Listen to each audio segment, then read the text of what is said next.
이에 군대와 천부장과 유대인의 아랫사람들이 예수를 잡아 결박하여 먼저 안나스에게로 끌고 가니 안나스는 그의 대제사장인 가야바의 장인이라.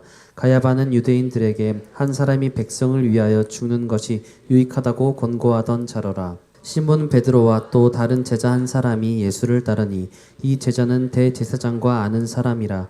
예수와 함께 대제사장의 집들에 들어가고 베드로는 문 밖에 서 있는지라. 대제사장을 아는 그 다른 제자가 나가서 문 지키는 여자에게 말하여 베드로를 데리고 들어오니 문 지키는 여종이 베드로에게 말하되 너도 이 사람의 제자 중 하나가 아니냐 하니 그가 말하되 나는 아니라 하고 그때가 추운 고로 종과 아랫사람들이 불을 피우고 서서 쬐니 베드로도 함께 서서 쬐더라. 우리가 살아가는 세상은 정말 놀라울 정도로 과학 문명이 발달된 그런 세상에 살고 있습니다. 여러분들이 다 이 시대의 과학을 이해할 수 없습니다. 의학을 이해할 수 없습니다.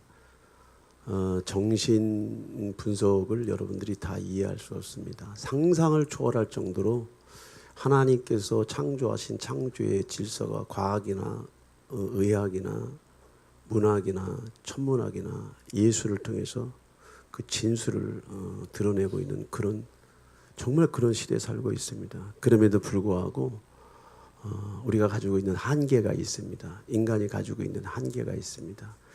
인간의 경험과 지식에 한계가 있습니다. 과학에도 한계가 있고 의학에도 한계가 있고 사람이 지향하고 목표하는 정치 이념과 추구하는 행복, 추구권도 한계가 있어. 한계가 있어. 그러나 우리 주 예수 그리스도는 어제나 오늘이나 영원토록 이 모든 되어질 일들을 알고 계시는 하나님인 줄 믿습니다. 예수님께서 십자가의 죽으심을 앞두고 이제 자신이 져야 될 이 감당해야 될 이 고난의 십자가를 이제 지시기 위해서 제자들과 함께 성만찬을 하고 있을 때 제자들에게 말했습니다. 너희가 각각 제 곳으로 흩어질 거야. 나를 혼자 두게 될 거야. 무슨 얘기냐? 함께 했던 제자들이 모두가 다 예수님을 떠나고 예수님을 홀로 두게 할 때가 올 것이다. 이렇게 말하고 있는 거죠. 여러분들이 이 말을 들은 제자들의 마음이 어떤 마음이겠습니까? 어떤 심정이겠습니까? 제가 볼 때는 어떤 마음, 어떤 심정이요? 다 도망갔는데 무슨 어떤 마음이고 어떤 심정입니까? 베드로와 사도 요한만 예수님 곁에 있었어. 그런데 예수님 곁에 있는 베드로에게 주님이 말씀하셨어. 네가 닭이 3번 울기 전에 나를 부인할 거야 라고 이렇게 말하고 있어. 모든 제자들이 다 도망가고 베드로와 요한만이 예수님을 따라가게 됩니다. 예수님께서 말씀하신 대로 이제 유대인들에 의해서 체포가 되고 이제 안나스라고 하는 대제사장에게 끌려가게 되죠. 시몬 베드로와 또 다른 제자 한 사람이 예수를 따르니 이 제자는 대제사장과 아는 사람이라. 예수와 함께 대제사장의 집들에 들어가고 베드로는 문 밖에 서 있는지라. 대제사장을 아는 그 다른 제자가 나가서 문 지키는 여자에게 말하여 베드로를 데리고 들어오니 예수께서 로마 군인들에게 체포되어서 유대인의 법정에 세워지게 되죠. 그래서 전 대제사장인 안나스 대제사장에게 이제 예수님께서 이제 불림을 받고 가게 됩니다. 이때 베드로는 어디에 있었습니까? 베드로는 예수님과 함께 따라가지 아니하고 문 밖에 서서 서성거리고 있는 것이죠. 무엇 때문에 베드로는 문 밖에 서서 머뭇거리고 있었겠습니까? 유대인들에게 종교재판이라고 하는 것은 사형이에요. 사형. 그리고 그와 연루된 모든 자들도 동일한 사형이에요. 그리고 사형의 방법은 십자가 처형이죠. 이러한 유대교의 이력과 전례를 너무나도 잘 아는 베드로이기 때문에 예수께서 안나스 대제사장에게 끌려갔다라고 하는 이 사실 자체만 보고 이제 베드로가 머릿속에 그림을 그리는 거예요. 어떤 그림입니까?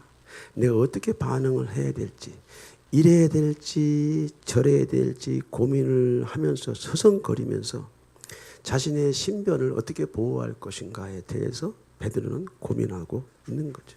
문 지키는 여종이 베드로에게 말하되 너도 이 사람의 제자 중 하나가 아니냐 하니 그가 말하되 나는 아니라 하고 그때가 추운 고로 종과 아랫사람들이 불을 피우고 서서 쬐니 베드로도 함께 서서 쬐더라. 예, 문 지키는 여종이 물었습니다. 뭐라고 물어요? 너도 이 무리 중에 하나 아니냐? 그 제자 중에 하나 아니냐라고 물었을 때 베드로는 난 아니라고 부인했죠. 시몬 베드로가 서서 불을 쬐더니 사람들이 묻되 너도 그 제자 중 하나가 아니냐? 베드로가 부인하여 이르되 나는 아니라 하니. 예, 무슨 얘기야? 너잖아. 수지 참빛교회. 너 수지 참빛교회 다니는 그 집사 아니야? 권사 아니야? 수지 참빛교회 담임 목사 윤민호 너 아니야? 마지막 때는 이런 얘기가 나오죠. 이런 얘기가 나오죠. 이런 얘기가 나옵니다. 반드시 나와. 베드로는 고민할 필요도 없고 염려할 필요도 없어. 즉시에 그런 말이 있어요. 아니라니까. 난 아니라니까. 난 아니라고 하면서 어디에 껴있어? 무리 중에 껴서 숨어 있잖아. 그리고 자기 사모 예수가 어떻게 되는 모습들을 무리 중에 껴서 관망하고 있는 거지. 이것을 예수님 입장에서 보면 믿는 도끼에 발등을 찍힌다라고 하는 표현이나 똑같아. 간단한 얘기가 아닙니다, 여러분들. 간단한 말이 아닙니다. 대제사장의 종 하나는 베드로에게 귀를 잘린 사람의 친척이라 이르되 내가 그 사람과 함께 동산에 있는 것을 내가 보지 아니하였느냐. 예수께서 겟세마네 동산에서 군인들이 몰려와 예수를 잡아가려고 할 때 말구에 귀를 내리친 것이 베드로지. 그 뭐예요? 귀가 잘린 사람의 친척이 베드로에게 묻는 거야. 야, 너 내 친척 말구에 귀를 네가 배웠잖아. 너 예수 그리스도의 신복 아니냐? 너 주님의 신복 아니야? 너 그때 가장 강하게 예수를 보호하기 위해서 저항하고 반항하고 말구에 귀를 내리친 너 베드로 아니야? 너 베드로 아니야? 맞잖아. 너 마라나타 수지 참빛교회 윤목사 맞잖아. 너 그 속에 그 장소에 있었던 너 맞잖아. 라고 말했을 때 베드로는 뭐라고 또 말해요? 아니라니까. 네가 잘못 봤어. 나는 그 자리에 있지 않았단 말이야. 이렇게 아주 강하게 부인하고 예수를 저주까지 했지. 저주까지. 확실하게 베드로는 자기 모습을 드러냈어요. 확실하게 자기 의사를 표현을 해서 몰라. 나는 전혀 모르는 일이야. 사랑하는 여러분, 신앙의 태도 자세가 분명하지 않는 사람은 이미 회색지대에 들어가 있는 사람. 신앙의 태도 자세가 명료하지 않는 사람은 이미 세상의 사각지대에 들어가 있다고 하는 것이죠. 주께서 돌이켜 베드로를 보시니 베드로가 주의 말씀 곧 오늘 닭 울기 전에 내가 3번 나를 부인하리라 하심이 생각나서 밖에 나가서 심히 통곡하니라. 우리는 여기서 무엇을 깨달을 수 있습니까? 내가 죽을지언정 당신을 버리지 않겠습니다. 큰 소리 외쳤던 베드로가 어떻게 이렇게 변절을 했습니까?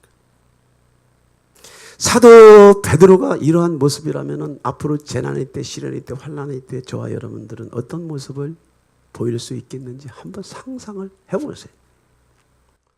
오늘 베드로의 모습을 통해서 저와 여러분들의 신앙의 위치, 주님 안에서 저와 여러분들의 태도, 자세가 얘기하는 것이 아닙니다. 하나님과 나 사이를 얘기하는 것이 아니고 하나님과 나 사이의 신앙을 얘기하는 것이 아니고 하나님과 나 사이의 신앙은 여러분들의 일상의 생활과 삶과 환경 안에서 이것들이 증명되어야 될 줄 믿습니다. 하나님과 나 사이에 그것을 객관적으로 누가 어떻게 검증을 하냐고. 베드로와 예수님 사이에 그 오고 가는 신의와 신뢰를 객관적으로 어떻게 증명하냐고. 사람을 통해서, 환경을 통해서, 여건을 통해서, 상황을 통해서 자신의 선택과 결정과 태도를 통해서 내가 하나님의 사람인지, 내가 그리스도인지, 내가 예수쟁인지가 증명이 된다는 얘기지. 베드로가 있던 그 자리는요, 빌라도 법정의 자리도 아니었습니다. 헤롯 성전에서 헤롯을 만난 자리도 아니었습니다. 골고다로 십자가를 지고 가는 아주 참담한 장면도 아니었습니다. 골고다에서 십자가에 처형받는 그런 장면도 아니었어요.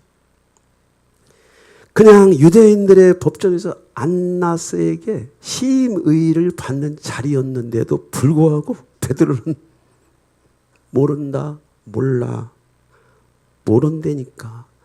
나는 저분을 몰라. 그리고 저주까지 했대, 저주. 이때 예수님의 눈과 베드로의 눈이 부딪혔어.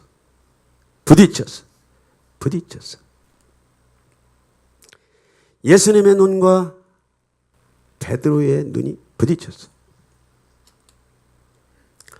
그때 뭐예요, 여러분들? 베드로가 심히 통곡을 하게 되는 거예요. 통곡. 예수 그리스도가 베드로가 3번 부인하는 그 장면을 듣다가 마지막에 예수 그리스도가 베드로를 쳐다본 거지. 아무 말씀도 안 하셨습니다. 베드로야, 네가 나를 모르냐? 내가 너를 갈릴리 바닷가에서 불렀잖아. 내가 너에게 베드로라고 하는 이름도 부어주었잖아. 네가 몇 시간 전까지 나를 해하려고 하는 자들의 귀를 내리쳐서 나를 보호한다고 하였잖아. 네가 얼마 전에 모든 사람이 나를 버릴지라도 너는 나를 버리지 않겠다고 큰 소리 쳤잖아. 이런 유의 말씀을 주님이 하시고 싶었겠지만 하시지 않았어요. 쳐다본 거지, 베드로를. 베드로는 예수님과 눈이 마주쳤을 때 예수 그리스도의 눈을 통해서 베드로의 양심에 빛이 들어온 거지. 베드로의 양심에 말씀이 들어온 거지. 베드로의 양심에 예수께서 자기를 얼마나 사랑하셨는지에 대한 그 사랑을 체감하셨기 때문에 베드로가 클라이오, 애통과 애곡과 회개의 역사가 일어난 줄 믿습니다. 하나님의 진심이, 하나님의 참된 사랑이, 그분의 오롯인 생명의 빛이 저와 여러분들을 정상적으로 비출 때, 정상적으로 그분의 빛이 우리의 양심을 뚫을 때 우리는 빛 앞에 엎드려지는 역사가 일어날 줄 믿습니다. 우리는 그 말씀 앞에 엎드려지는 역사가 일어날 줄 믿습니다. 우리는 그 사랑 앞에 꼬꾸라지는 역사가 일어날 줄 믿습니다. 여러분들 예수님의 말씀 때문에 통곡한 적이 있으십니까? 예수님의 말씀 때문에 통곡한 적이 있어요. 우리도 때로는 여러 가지 종류의 시험을 겪습니다. 환난에 빠지고 죄에 빠지고 어둠에 빠지고 연약함에 넘어질 때가 있습니다. 우리는 수도 없이 예수님의 마음을 아프게 하고 예수님에게 깊은 상처를 줄 수 있는 사람들입니다.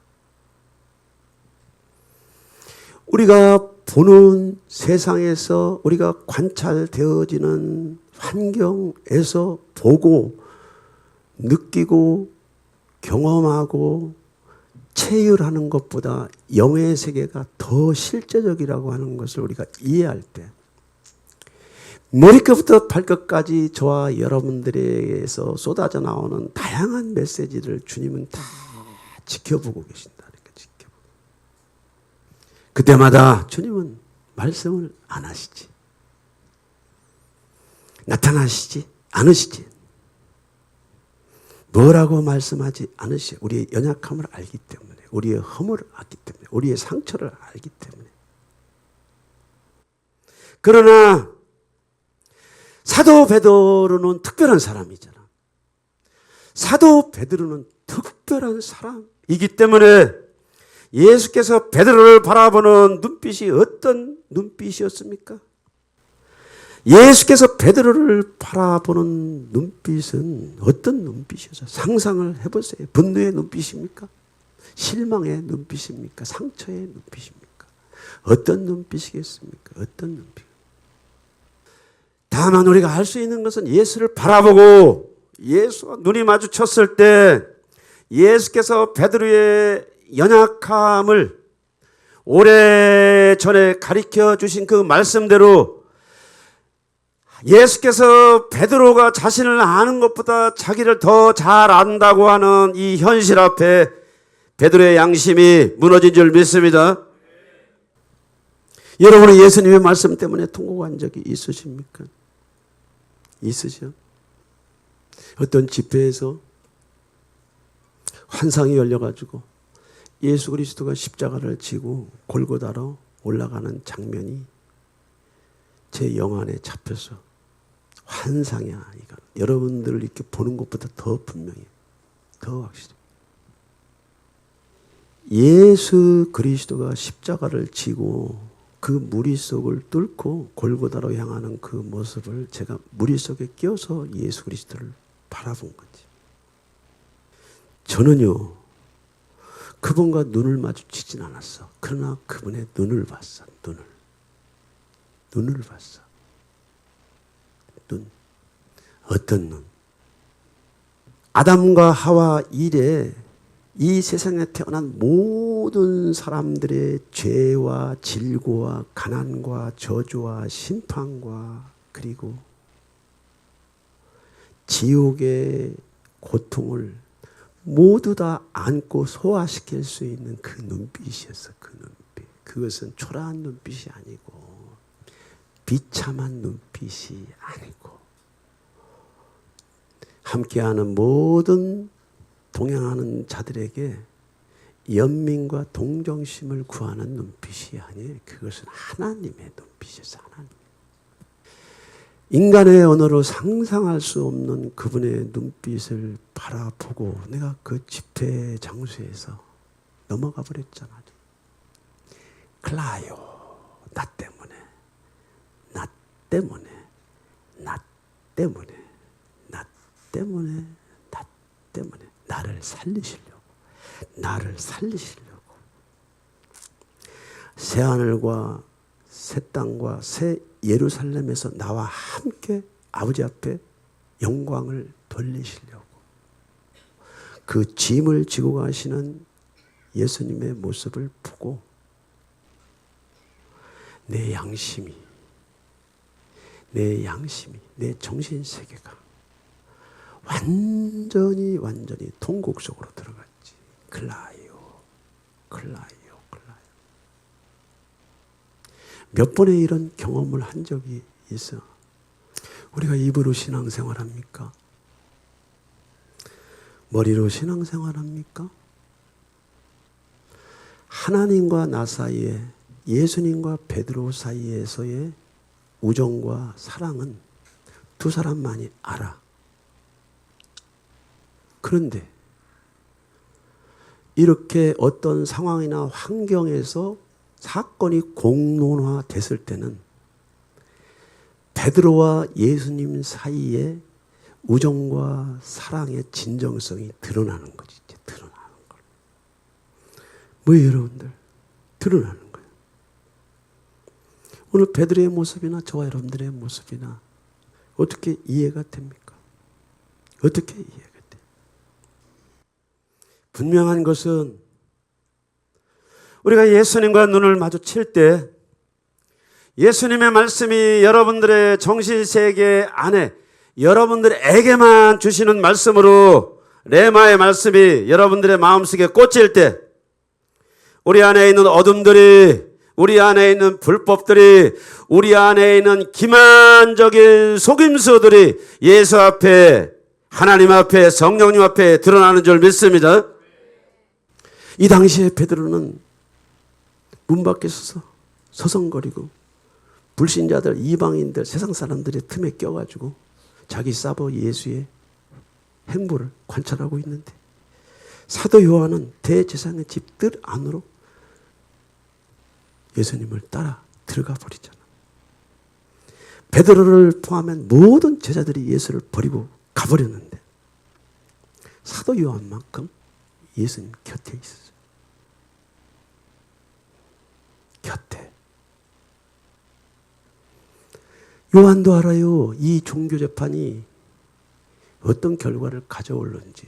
그것은 이단에 계속 예수, 그를 추종하는 모든 자들에게 사형이 언도되는 그 위험천만한 긴장감을 사도 요한도 알고 있지만 사도 요한은 예수와 틈을 주지 않고 근접한 거리에서 예수를 따라갔어요. 하나님과 나 사이,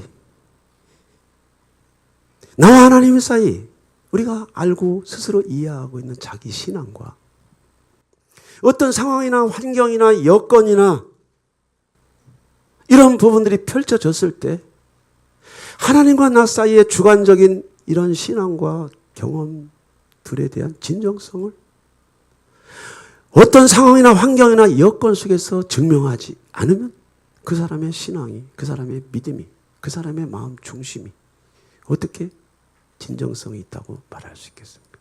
무슨 얘기냐? 다 가짜라는 거예요. 가짜. 가짜라니까 여러분들.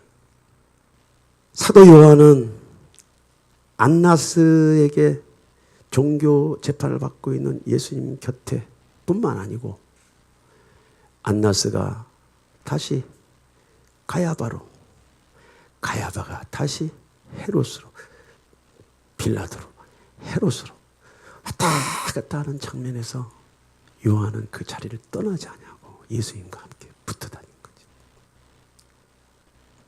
죽을 각오를 하고 붙어 다니는 거지. 그런데 그는 큰 소리 치지 않았어. 말이 앞서지 않았어. 이렇게 살아남은 사도 요한이 예수님께서 마지막 십자가에서 처형을 당하는 그 자리까지 동행을 한 거예요. 동행.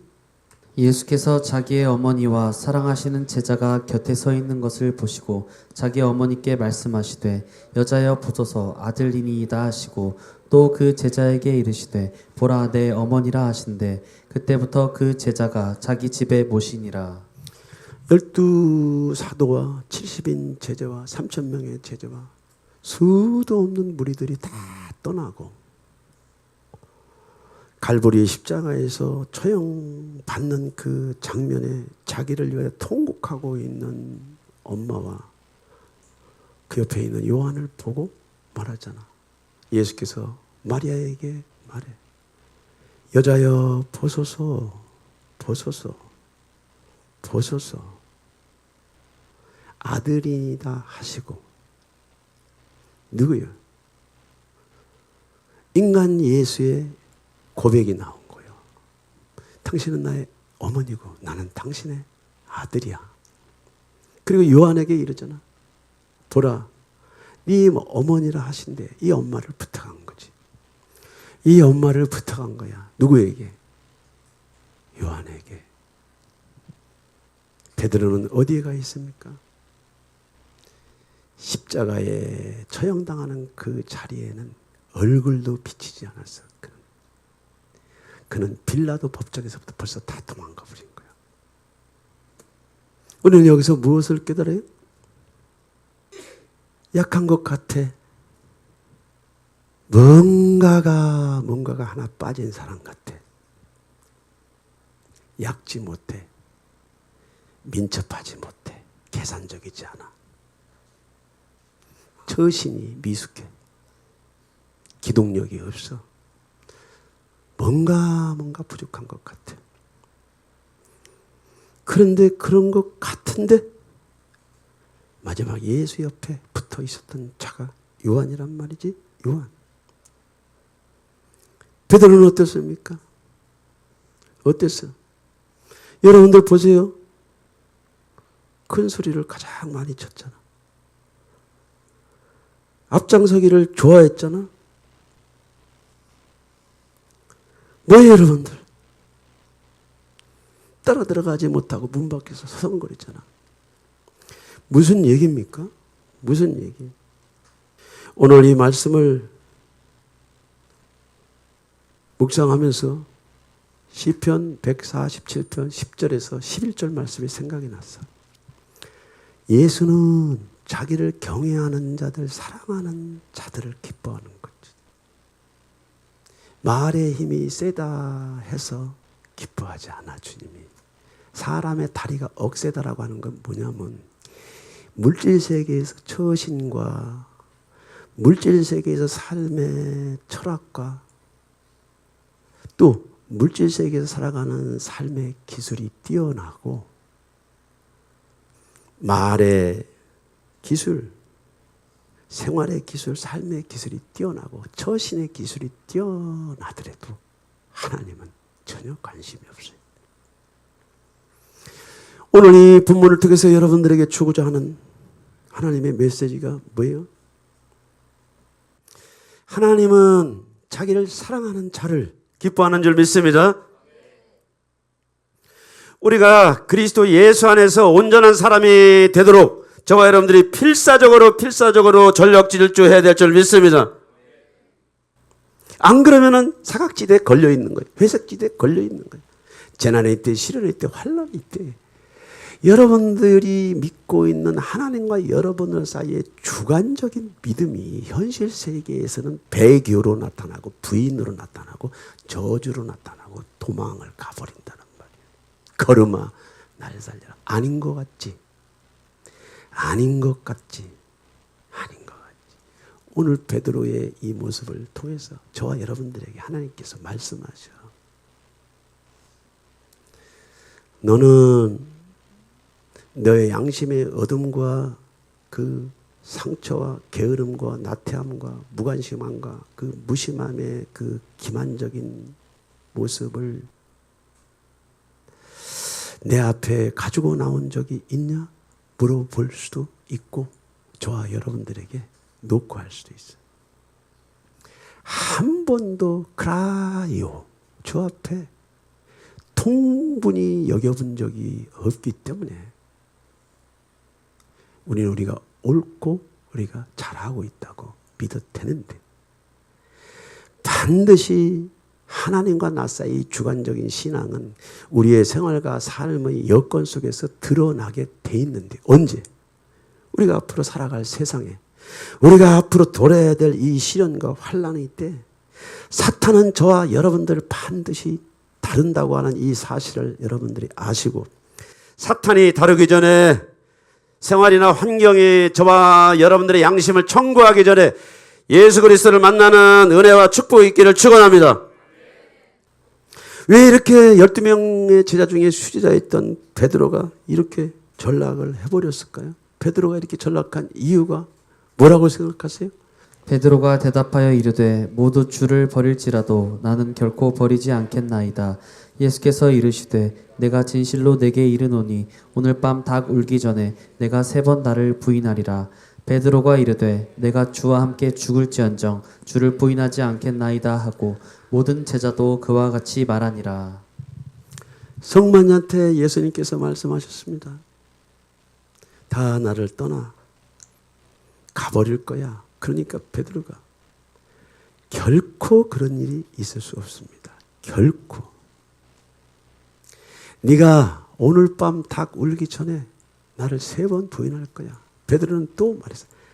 내가 죽으면 죽었지 내가 주를 부인할 일은 전혀 없을 거예요. 그리고 모든 제자들도 똑같이 말했대. 예수님께서 베드로의 말을 믿었을까요? 믿었을까요? 믿었으면 네가 이 밤에 다 굴기 전에 나를 3번 부인하고 저주할 거야. 그런 말을 하실 리가 없지. 예수님은 사람의 상태를 너무 많이 아셔. 많이 아셔. 그래서 겟세마네 동산에서 예수께서 제자들에게 하신 말씀이 있지. 근신해라, 근신해, 근신해. 너희들이 기도할 수 없는 때가 오니까 기도할 수 있을 때 근신하고 있어, 근신. 뭐 때문에 여러분들 베드로가 이렇게 엄한 사람이 되어버렸습니까? 베드로가 가지고 있는 자만심 때문이지, 자만. 교만함 때문이에요, 교만함. 내가 누누이 얘기합니다. 정말 교만해서 교만한 사람이 있고 교만할 만해서 교만한 사람이 있고 너무나 다른 정신세계를 가지고 있기 때문에 컴플렉스를 보상받기 위해서 센 척하는 경우도 있는데 오늘 성경에서 말하는 교만은 그런 얘기를 하는 것이 아니에요. 성경에서 말하는 교만이 뭐예요? 자기의 경험이나 자기의 가치를 하나님의 말씀보다 앞서 두는 것을 교만이라고 말을 하는데 큰 소리 치는 사람일수록 허한 사람들이지. 큰 소리 치는 사람일수록 그 내면이 약한 거지. 내면이 약하고 허한 것을 주님이 봐주시지만은 사탄은 봐주지 않아요, 여러분들. 내가요 약해서요 게을러서요 나태해서요 무지해서요 어리석어서 신앙이 연약해서 그래요라고 하는 것을 하나님은 봐주지만 사탄은 그것을 봐주지 않아요, 여러분들. 사탄은 그것을 봐주지 않아. 탁 붙잡고 끝까지 여러분들을 끌고 놓치라는 줄. 자신이 있어 하는 것과 말씀을 신뢰하고 따라가는 것과는 너무 다른 얘기예요. 우리가 믿음이라고 하는 게 뭐예요? 하나님께서 함께 하실 뿐만 아니고 예수님 곁에 틈을 주지 않고 붙어 있을 때 담대함이 생기는 줄 믿습니다. 틈을 주거나 거리를 주거나 환경적으로 붙어 있지 않으면은 환란이 오고 시련이 오고 재난이 오면 백발백중으로 넘어지고 도망가고 숨고 부인하게 되지. 여러분들, 교만은 우리가 주님을 의지할 때 주님과 여러분들 사이에 틈을 주지 않을 때 한 길로 왔다 7길로 도망가는 줄 믿습니다. 우리가 재난의 때, 시련의 때, 환란의 때 우리 지식으로, 우리의 능력으로, 우리의 경험으로 아무리 계산을 하고 전략을 세워도 성경은 뭐라고 말해? 말세하고도 마지막에 말세했지만 시련과 환란이 와서 세상이 너희들을 공격하고 세상이 교회를 공격하고 세상이 믿는 자들을 핍박할 때 너희들의 지혜와 스펙과 전략과 재산과 건강이 너희를 지켜주는 것이 아니고 너희가 그런 상황이나 환경에서 어떻게 해야 될지를 염려하지 말고 너희 안에 계신 성령이 너희들에게 어떤 말을 하고 어떤 자세와 어떤 태도와 어떤 선택과 어떤 전략을 세울 수 있을지 성령이 가르쳐준다고 말씀하는 줄 믿습니다. 하나님이 그 때가 되면 환경이 되면 나타나신다고. 여러분들이 재난의 때 시련의 때 환난의 때 아무리 여러분들이 이런 계산 저런 계산 이런 대비책 저런 대비책을 세워놓는다 하더라도 하나님이 여러분들을 전혀 모른다고 하실 수가 있지. 너희를 넘겨줄 때 어떻게 또는 무엇을 말할까 염려하지 마. 그때 시련의 때 환난의 때 재난의 때에 그때 교회가 핍박을 당하고 성도들이 핍박을 당하고 시대적으로 환경적으로 예수 믿는 자들이 고난을 받을 때 그때 그 시에 하나님의 성령이 교회들에게 저와 여러분들에게 갈 길을 살 길을 피할 길을 열어주는 줄 믿습니다. 뭐예요? 믿음은 내가 부족하니까 하나님 나의 앞길을 열어주시옵소서. 믿음은 하나님 나의 지혜와 총명이 하나님의 지혜와 총명 앞에 무기력하오니 전능하신 아버지 하나님, 고마우신 아버지 하나님, 하루의 일상의 모든 생활 속에서 성령 하나님 나를 인도하여 주시옵소서, 이끌어 주시옵소서. 이것이 겸손이고 이것이 믿음이야. 주님, 비키세요. 제가 할게요. 그런 것은 이방 종교에도 다 있어요. 겸손함이라고 하는 것은 주님을 따라가는 것이 겸손인 줄 믿습니다. 여러분들이 먹든지 마시든지 무엇을 하든지 그렇게 기도하세요. 하나님, 나는 주님을 의지합니다. 나는 주님을 떠나서는 살 수 없는 존재라고 하는 것을 주님이 아시나이다. 여러분들 의지하세요. 의지하시는 것이 믿음인 줄 믿습니다. 여러분들이 주일 성수를 한 번 빼먹으면 두 번 빼먹고 싶고, 두 번 빼먹으면 세 번 빼먹고 싶고, 그 사이가 벌어지면 벌써 다른 무리 속에 껴서 교회 돌아가는 상황이 어떤 건지, 세상 돌아가는 상황이 어떤 건지를 관망하며 배교의 길을 벌써 가고 있는 거지. 두 번째, 베드로는 어떤 자세를 갖고 있었습니까? 소극적인 자세.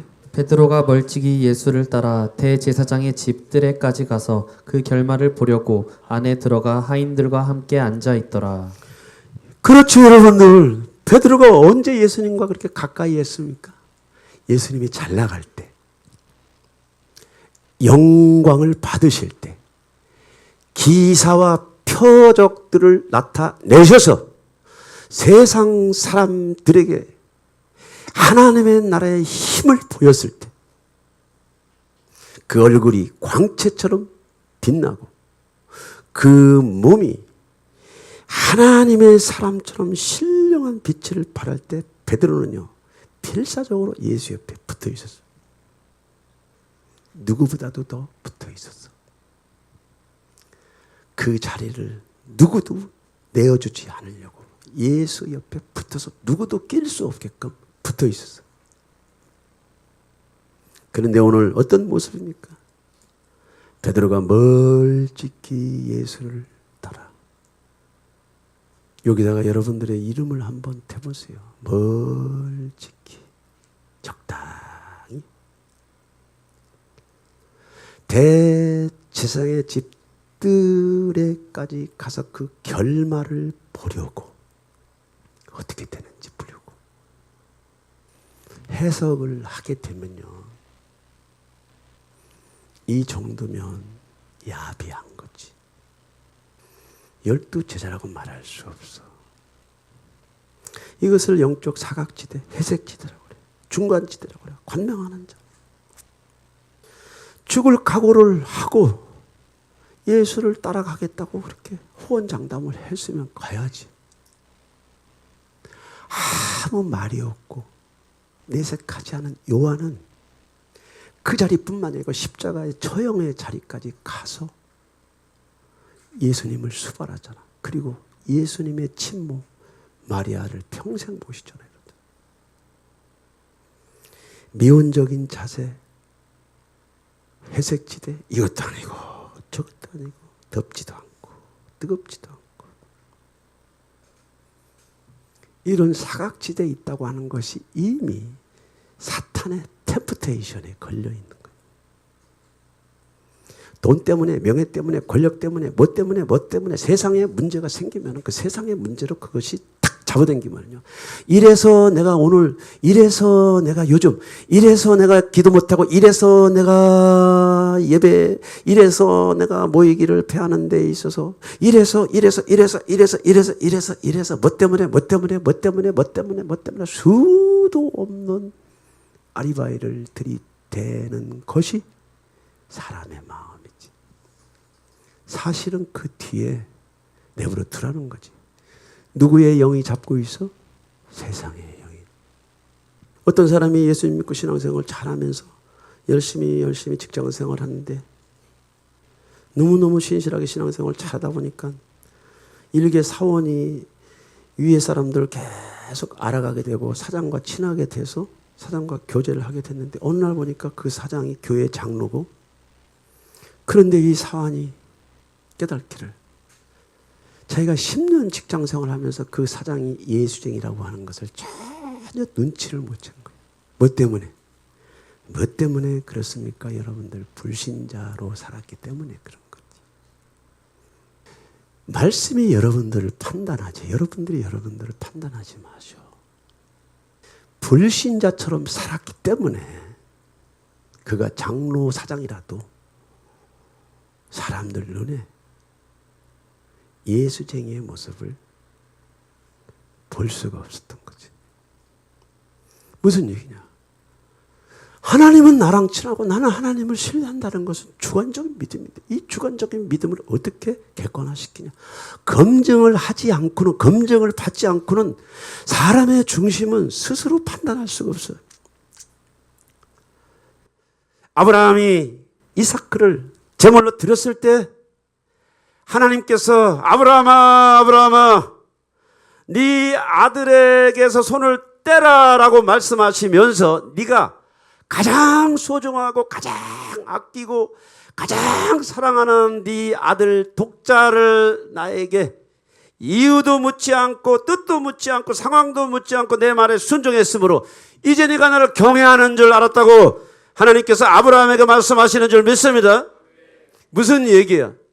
무슨 얘기냐? 신앙생활은, 종교생활은 우리가 얼마든지 유연하고 윤택하게 할 수 있지만 검증이라고 하는 것이 뭐예요, 여러분들?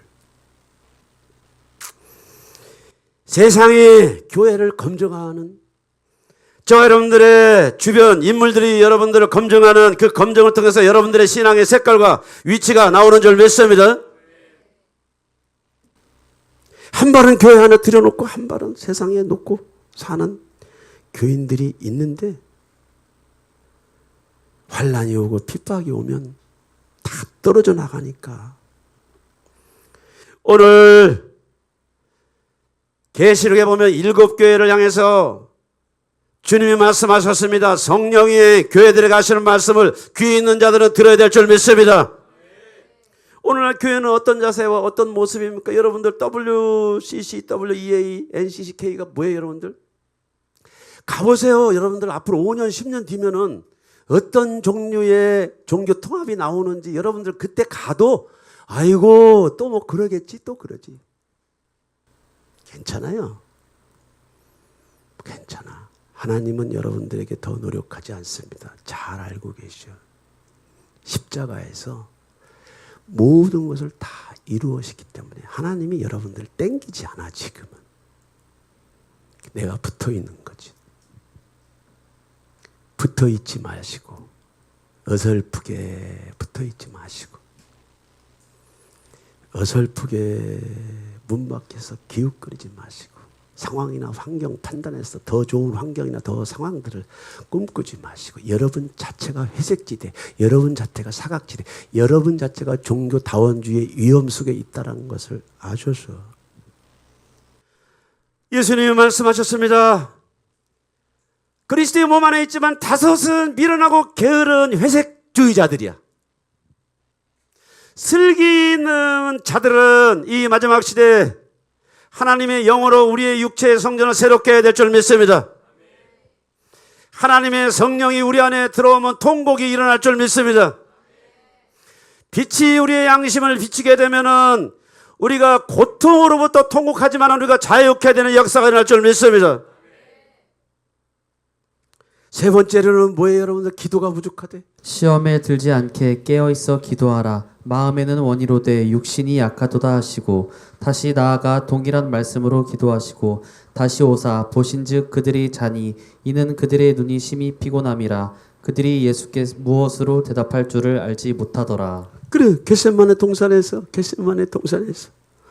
예수님께서 다가올 십자가의 고난을 인류 전체의 죄값이라고 하면 얼마나 많은 죄값입니까? 여러분들의 마음의 양심의 고통, 죄책감, 상처, 수치, 수도 없는 상한 감정, 쓴 감정, 이런저런 감정이 한 사람도 아니고 인류 전체의 감정을 가지고 예수께서 십자가로 이것들을 지고 간다고 하니까 예수와의 기도가 어떤 기도겠냐고.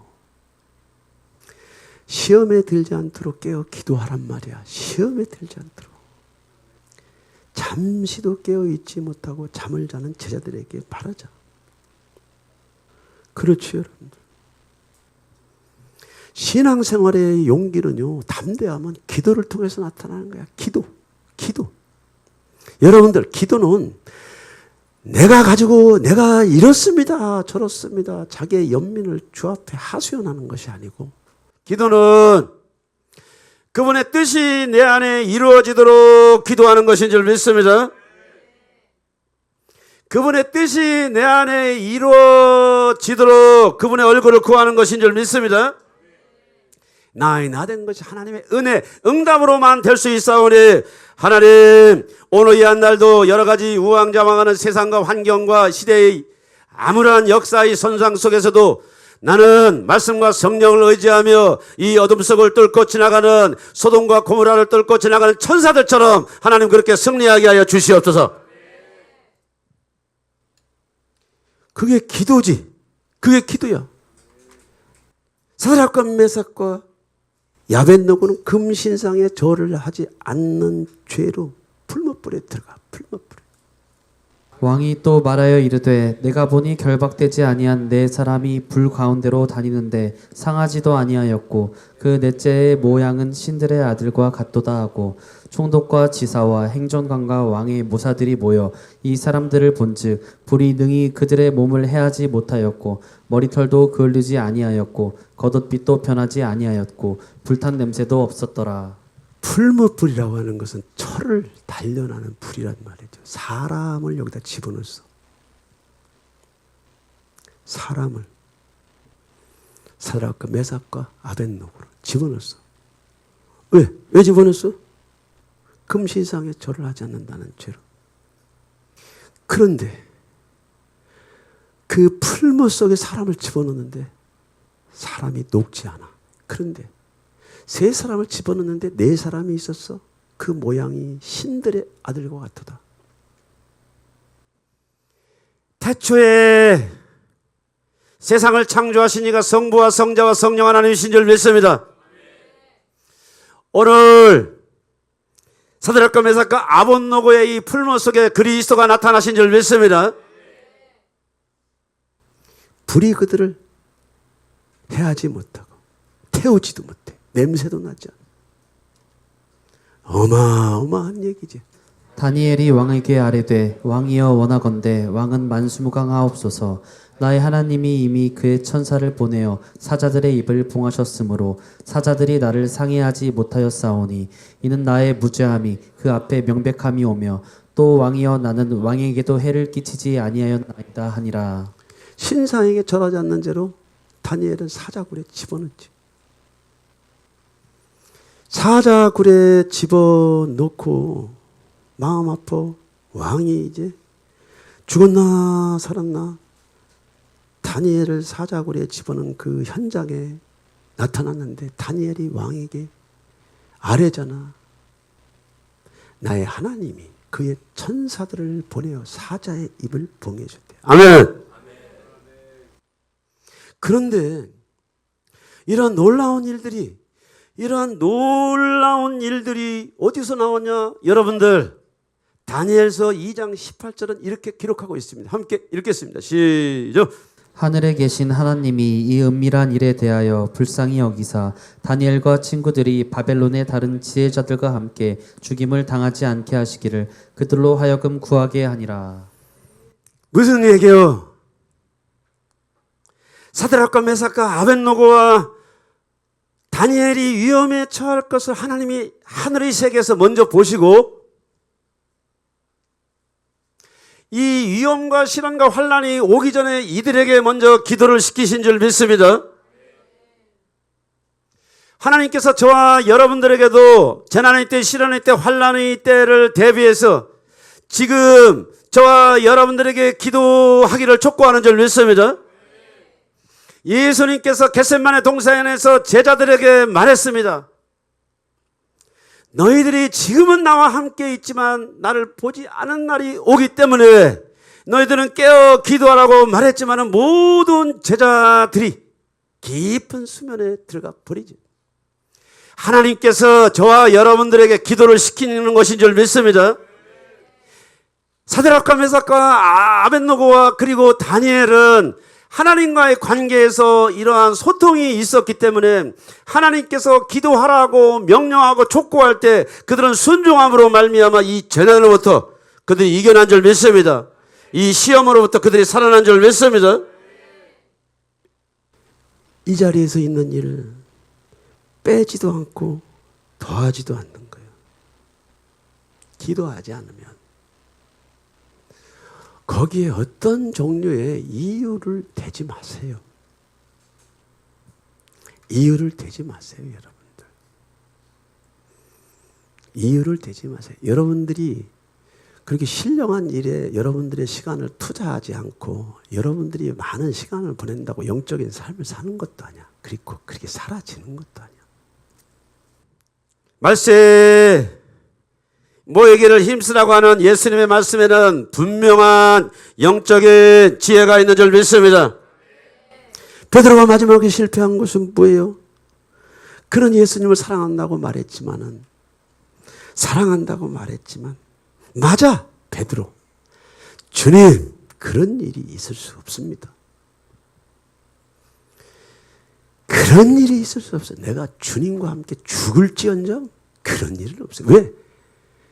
종교재판에 가면 무조건 사형이라는 걸 알기 때문에 베드로가 그러면 내가 주님과 죽을지언정 내가 부인하지 않겠습니다 라고 말했는데, 이러한 고백이 우리의 신앙생활의 전부일 수가 없어. 말로 신앙생활하는 거, 생각으로 신앙생활하는 거. 여러분들이 예배 드리는 것은 여러분들의 신앙생활의 전부가 아닙니다. 이것은. 이 예배는 여러분들의 믿음의 대상 하나님을 영화롭게 하는 자리지. 그러나 여러분들의 신앙생활은 사람이, 세상이, 사건이, 문제 속에서 여러분들의 신앙의 색깔과 여러분들의 신앙의 영성이 드러나야 될 줄 믿습니다. 사랑은 언제까지도 떨어지지 않냐고 배신하지 않는데, 사랑은 생사고락을 함께하고 사랑은 하나 되는 것이지. 예수님 사랑하기를 끝까지 했다면 베드로도 요한처럼 자리를 떠나지 않겠지. 곧 내가 그들 안에 있고 아버지께서 내 안에 계시어 그들로 온전함을 이루어 하나가 되게 하려 함은 아버지께서 나를 보내신 것과 또 나를 사랑하심 같이 그들도 사랑하신 것을 세상으로 알게 하려 함이로소이다. 이것이 사랑이야. 예수님은 사랑을 실천하기 위해서 십자가에서 그 자리를 피하지 않냐고 그 잔을 마신 줄 믿습니다. 사랑은 수사적인 영화가 아니고 감성이 아닙니다, 여러분. 사랑은 의지고 선택이고 결단 속에 저와 여러분들의 감성이 따라가는 것인 줄 믿습니다. 예수님이 말씀하셨어. 나를 위하여 죽고자 하는 자는 살 것이고 나를 위하여 살고자 하는 자는 죽을 것이다 라고 하는 것이 뭐예요, 여러분들? 사랑하지 않고는 나를 사랑하지 않고는 뭐예요, 여러분들? 너희 스스로 사랑을 찾다가는 다 죽어. 내 안에 붙어 있으라는 거, 붙어 있으라. 오늘 베드로의 극단적인 배신을 무엇을 시사합니까? 예수님을 따라가지 않았습니다. 문 밖에 서 있을 때부터 이미 배신의 전주국이 베드로의 물씬 흘러나온 거예요. 배신의 전주국. 신앙생활의 사각지대, 회색지대가 얼마나 위험하다고 하는 것을 여러분들이 아십니까? 똑똑한 사람이, 잘난 사람이, 총명한 사람이 예수를 믿는 것이 아니고 예수 옆에 붙어 있으면 총명해지는 줄 믿습니다. 예수가 떨어지지 않게 여러분들이 태도 자세를 선택하게 되면은 하나님의 성령이 이 세상에서 어떻게 살아갈 것인지 저와 여러분들에게 계시하는 줄 믿습니다. 그럼에도 불구하고 예수님이 베드로를 찾아오시잖아. 바요나 시몬아, 바요나 시몬아, 네가 이 사람들보다 더 사랑하냐? 네 아내보다, 네 자식보다, 네 부모보다, 이 돈보다, 명예보다, 네 스펙보다 나를 더 사랑하냐? 두 번째 또 뭐라? 요한의 아들 시몬아, 네가 나를 사랑하냐? 사랑하냐고. 내 양을 먹이라. 두 번째도 내 양을 치라. 치라고 하는 것은 칠입니다. 세 번째, 요한의 아들 시몬아, 네가 나를 사랑하느냐? 왜 이렇게 계속 세 번씩 부릅니까?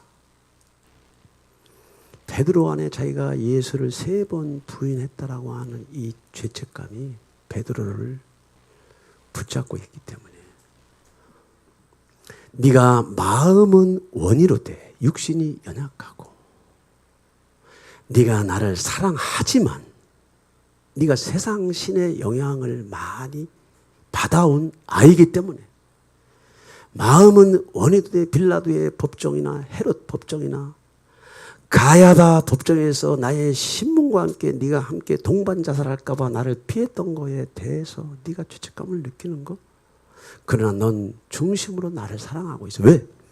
내가 너를 지었고, 네가 무슨 얘기를 하든 뭔 논리를 피든 내가 너를 지었기 때문에 네 세포, 네 정신세계, 네 모든 기능은 나를 바라보고 나를 의지하고 나를 기다리라는 걸 내가 알고 있기 때문에, 바요나 시몬아, 네가 나를 사랑하느냐 사랑하느냐 사랑하느냐 할 때 예수께서 베드로에게 용서의 기름을 부어주신 줄 믿습니다.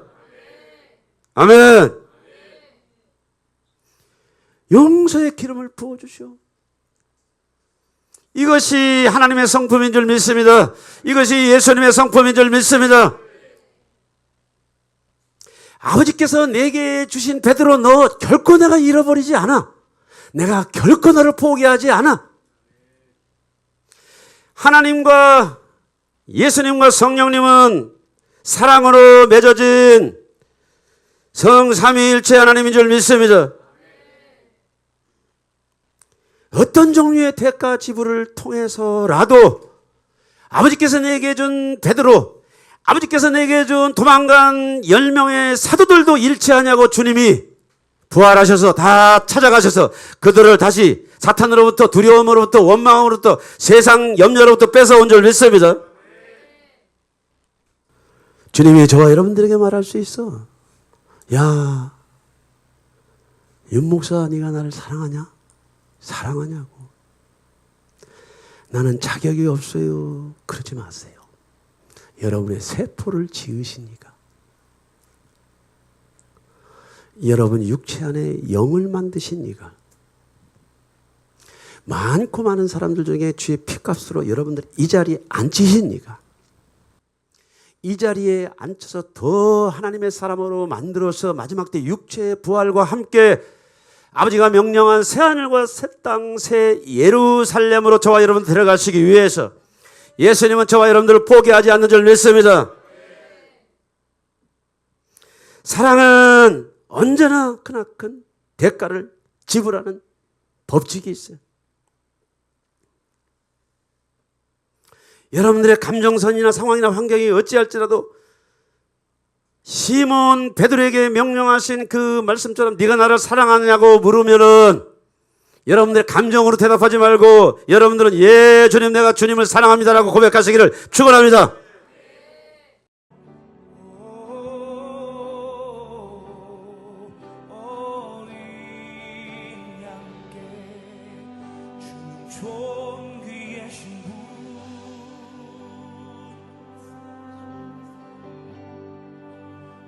주